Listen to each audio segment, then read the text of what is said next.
Ancien sénateur Yuri Latortue avec président Sénat Joseph Lambert tombé en bas gros sanctions États-Unis dans tête collée à Canada pour implication dans supporter gang exam avec trafic drogue. Ottawa et Washington décidé de bloquer tout bien deux dirigeants politiques ça yo gagné dans le pays États-Unis à Canada.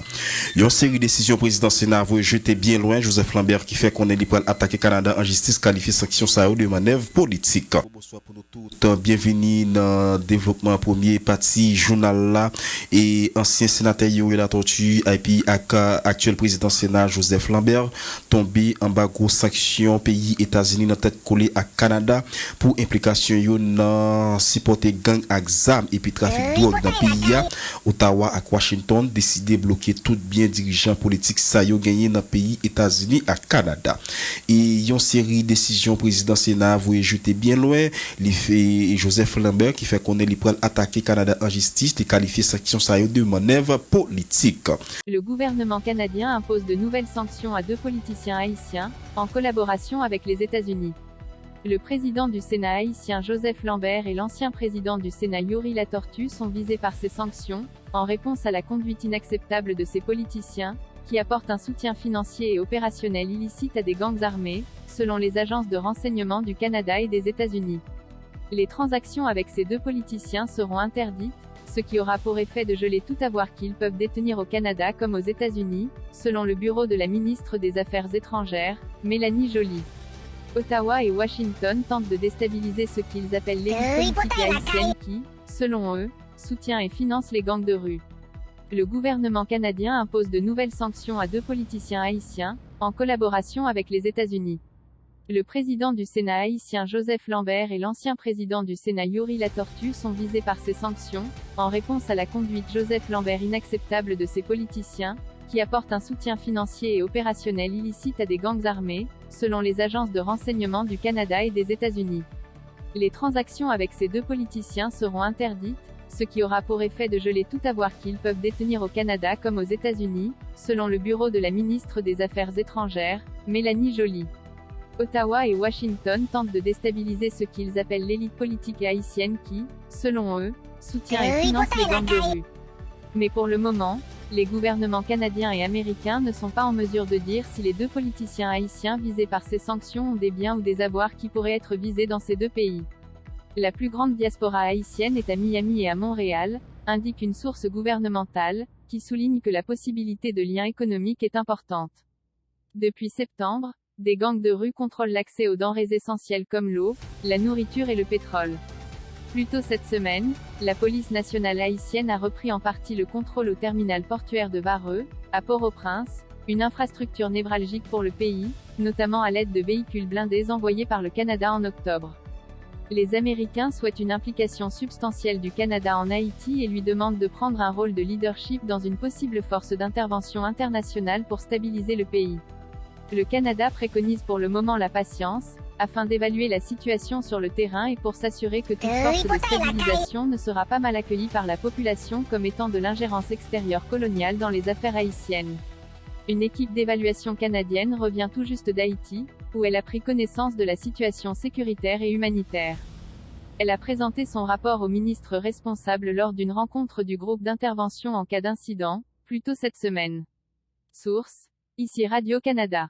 Aujourd'hui, l'Office of Foreign Asset Control (OFAC) du département du Trésor des États-Unis, ainsi que le gouvernement du Canada, ont désigné les ressortissants haïtiens Joseph Lambert et Yuri Latortue conformément au décret 14059 du 15 décembre 2021, imposer des sanctions aux étrangers impliqués dans le commerce mondial de drogues illicites. L'OFAC a désigné Lambert et Latortue pour s'être livrés ou avoir tenté de se livrer à des activités ou transactions ayant contribué de manière significative à ou présentent un risque significatif de contribuer matériellement à la prolifération internationale des drogues illicites ou de leurs moyens de production. Lambert est le président en exercice du Sénat haïtien et a occupé des postes politiques en Haïti pendant 20 ans. Latortue est un ancien sénateur haïtien et un politicien de longue date. Joseph Lambert et Yuri Latortue ont abusé de leurs fonctions officielles pour faire du trafic de drogue et ont collaboré avec des réseaux criminels et de gangs pour saper l'état de droit en Haïti, a déclaré le sous-secrétaire au Trésor pour le terrorisme et le renseignement financier Brian Nelson. Les États-Unis et nos partenaires internationaux continueront de prendre des mesures contre ceux qui facilitent le trafic de drogue, permettent la corruption et cherchent à profiter de l'instabilité en Haïti. L'histoire de Lambert avec le trafic de drogue couvre 2 décennies. Pendant ce temps, Lambert a utilisé sa position pour diriger et faciliter le trafic de cocaïne de la Colombie vers Haïti et pour faciliter l'impunité en Haïti pour d'autres trafiquants de stupéfiants. Lambert a également ordonné à d'autres de se livrer à la violence en son nom. Son trafic de drogue, ses tactiques de corruption et son mépris continu de l'état de droit ont contribué à la déstabilisation continue d'Haïti. Comme Lambert, la Tortue a également été longtemps impliquée dans des activités de trafic de drogue. La Tortue s'est engagée dans le trafic de cocaïne de la Colombie vers Haïti et a ordonné à d'autres de se livrer à la violence en son nom. L'OFAC a coordonné étroitement avec la DRUG, renforcement administration sur cette désignation. Implication des ES sanctions à la suite de l'action d'aujourd'hui.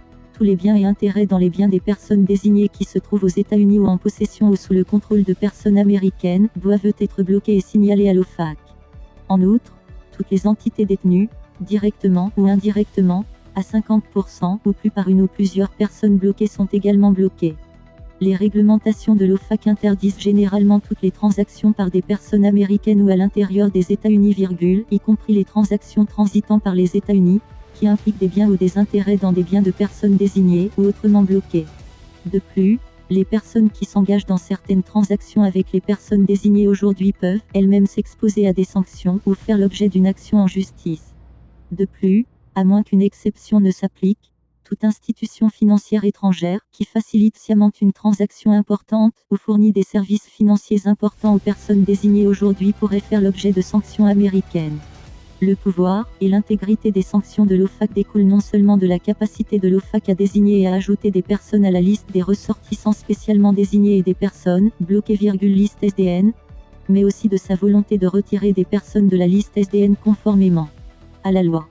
Le but ultime des sanctions n'est pas de punir, mais de provoquer un changement positif de comportement. Pour plus d'informations sur le processus de demande. Game Black est connu avec Elius Villanor alias Zion, ces 2 chefs gang qui t'a opéré l'un après l'autre dans Titan à Canada, qui joignent la mort mercredi passé en échange coup de balle avec la police d'après sa PNH a annoncé.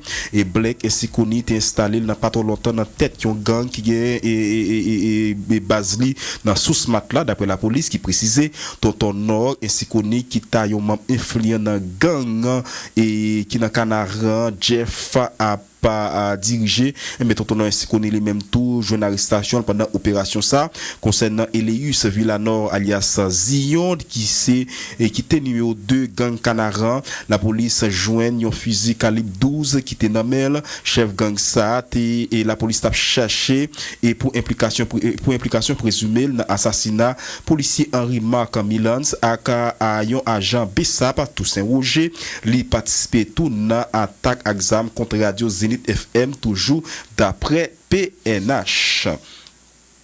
L'autre nouvelle gagnée et dossier force étrangère pour ta rentrée dans pays agent Bessap Toussaint Roger li participer tout dans attaque exam contre Radio Zenith FM toujours d'après PNH.